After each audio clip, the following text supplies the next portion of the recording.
యాదాద్రి శ్రీ లక్ష్మీనరసింహస్వామి క్షేత్రంలో వార్షిక బ్రహ్మోత్సవాలు అంగరంగ వైభవంగా జరుగుతున్నాయి. బ్రహ్మోత్సవాల్లో భాగంగా 9వ రోజు శ్రీ లక్ష్మీనరసింహస్వామి వారు శ్రీ మహావిష్ణువు అలంకారంలో గరుడ వాహన సేవపై ఊరేగుతూ భక్తులకు దర్శనమిచ్చారు. విష్ణుమూర్తి అలంకారంలో గరుడ వాహనంపై తిరుగుతూ ఆలయ వీధుల్లో స్వామివారు ఊరేగుతూ భక్తులకు కనువిందు చేశారు. వజ్ర వైఢూర్యాల ధరించిన స్వామివారు ఆలయ తిరువీధుల్లో ఊరేగుతూ దగదగా మెరిసిపోయారు. లక్ష్మీ సమేత నారసింహుడు. రాత్రి 8 గంటలకు రథోత్సవంలో భాగంగా కొండపై ఊరేగింపు సందర్భంగా పోలీసులు కట్టుదిట్టమైన ఏర్పాట్లు చేశారు. ఎలాంటి అవాంఛనీయ సంఘటనలు తలెత్తకుండా భారీ బందోబస్తు ఏర్పాటు చేశారు. భక్తులు అధిక సంఖ్యలో తరలి రానున్న నేపథ్యంలో ప్రజలంతా పోలీసులకు సహకరించాలని కోరారు.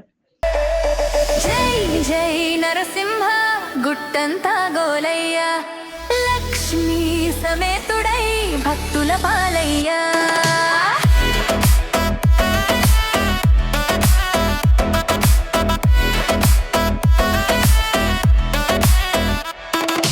గుట్టపై వెలిగే బంగారు గోపురం చూసిన క్షణంలో పోతుంది పాపం. వేదల నాదం గాలిలో వినిపించే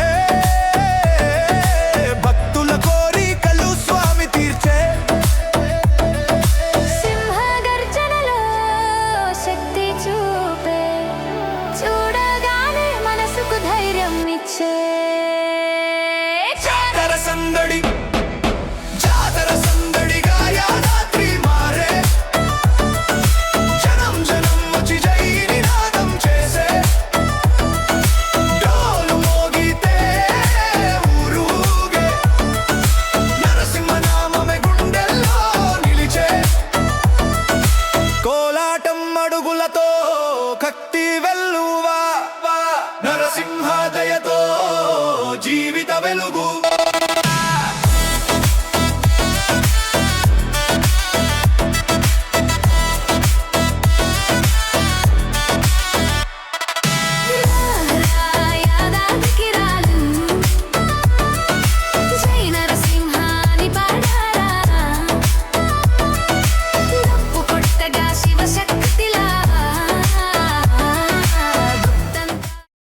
యాదగిరి శృంగాగ్ర గుహామధ్య విహారిణే సూరి భోగ్యాయ యాదాద్రి శ్రీ నృసింహాయ మంగళం.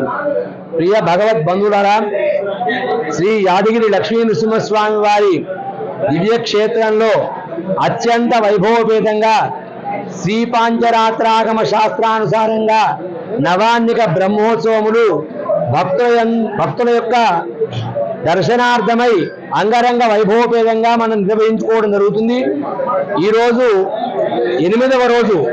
నిన్నటి రోజున స్వామివారు తిరుకల్యాణ మహోత్సవాన్ని అంగరంగ వైభవపేతంగా నిర్వహించుకోవడం జరిగింది. ఇట్టి కళ్యాణ మహోత్సవంలో వేల సంఖ్యలో పాల్గొని స్వామివారి యొక్క కళ్యాణాన్ని తిలకించి భగవద్ అనుగ్రహాన్ని పొంది ఉన్నారు. ఈరోజు స్వామి గరుడ వాహనారూఢై మన అందరికి కూడా పురవీధులలో కళ్యాణమూర్తులు అమ్మవారితో కూడుకొని నిన్నటి కళ్యాణ యజ్ఞోపవిత ధారణతో కూడా మాంగళ్య సూత్ర ధారణతో మనందరికి కూడా నిన్న కళ్యాణానికి ఎవరైనా రాని పక్షంలో వాళ్ళందరికీ కూడా కళ్యాణం యొక్క ఫలితాన్ని ఇవ్వాలి అనేటువంటి భావనతో స్వామి ఈరోజు కళ్యాణ అలంకారంలో గరుడ వాహనం పైన వేంచేశారు. వందే పదత్రినం శ్రేష్టం వినతానందవర్ధనం నాగాంతకం మహాశౌర్యం గరుడం విష్ణువాహనం అని చెప్పేసి మనకు చెప్తోంది. భగవంతునికి ప్రథమ వాహనం ఏంటయ్యా అంటే గరుడ వాహనం. గరుత్మంతుడు సర్వ దోషాలను నివారించేటువంటి వాడే గరుత్మంతుడు. తల్లి యందు ఏ విధంగా ఉండాలి, తల్లి యొక్క దాస్య విమోచన చేయడం కొరకు ఈ గరుత్మంతుడు పడినటువంటి శ్రమ వర్ణనాతీతం.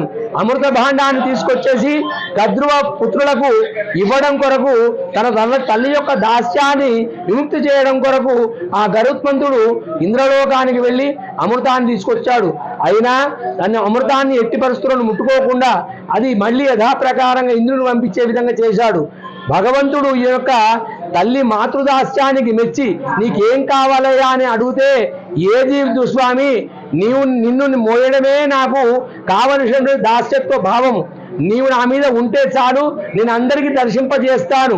అలాగే నీ యొక్క ఆలయంలో ఎప్పుడు కూడా ధ్వజంలాగా ఎప్పుడు విరాజిల్లుతూ ఉండాలి. నీవు వెళుతున్నప్పుడు నీ ఛత్రం పైన కూడా ధ్వజంలాగా ఉండాలి. దానికి నిదర్శనం. ఇక్కడ ఎప్పుడు కూడా భగవంతుని యందు ఎప్పుడు కూడా అపారమైనటువంటి భక్తి. ఎంత ఎదిగినా ఒదిగి ఉండాలి. మనం ఎంత ఎత్తుకు వెళ్ళినా ఆయన గగనాకారం ఆకాశంలో విహరిస్తుంటే 4 వేదాల యొక్క స్వరాలు వినబడతాయి. ఒక గరుత్మంతుణ్ణి సేవిస్తే 4 వేదాలు దర్శిస్తే ఎంత ఫలితం వస్తుందో ఆ గరుత్మంతుణ్ణి సేవిస్తే అంత ఫలితం వస్తుంది. గరుత్మంతుణ్ణి దర్శిస్తే భగవద్ అనుగ్రహం కలుగుతుంది. మనం గరుడ పురాణంలో చెప్తారు.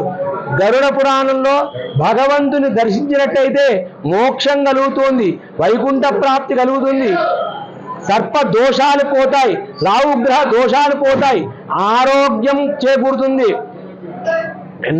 నమస్తే విహగాయ చ పన్నగాయ నమస్తేస్తు నమస్తే గరుడాయ చ అని చెప్తారు. ఎలాంటి వాడు? దృఢకాయుడు, చక్కని వజ్రం లాంటి దేహం కలిగినాడు. అలాంటి గరుత్మంతుని దర్శించినట్టయితే మనం అందరం కూడా చక్కని ఆరోగ్యవంతులం అవుతాం. భగవద్ అనుగ్రహం కలుగుతుంది, మంచి చూపు వస్తుంది, సత్సంతానం కలుగుతుంది, కళ్యాణం గారి వారు కంజాలం అవుతుంది. అందుగురించే గరుడ ధ్వజపటం ఎగిరేసినాడు. గరుడ ముద్దను తీసుకోవడానికి ప్రాముఖ్యత. గరుడ ముద్దను కనుక స్వీకరించినట్టయితే శరీరంలో ఉన్నటువంటి కల్మషాలు నశిస్తాయి, రోగాలు నశిస్తాయి, సత్ సంతానం కలుగుతుంది. కాబట్టి ఈరోజు మనం అందరం కూడా ఇది ఆఖరి వాహనం, బ్రహ్మోత్సవ ఫలం కలుగుతుంది. బ్రహ్మోత్సవంలో సేవించిన అన్ని వాహన సేవల యొక్క ప్రతిఫలమే ఈ గరుడ వాహనం రూటు నుండి లక్ష్మీ నృసింహస్వామి వారి యొక్క దర్శనం. అందరికి కూడా ఆ గరుడ వాహనారూఢైనటువంటి లక్ష్మీ నృసింహస్వామి వారి యొక్క పరిపూర్ణ అనుగ్రహము కలుగుగాక, అందరి మనస్సులో ఉన్నటువంటి కోరికలన్నీ కూడా నెరవేరుగాక అని ప్రార్థిస్తూ స్వస్తి సమస్తన్మంగళాని భవంతు.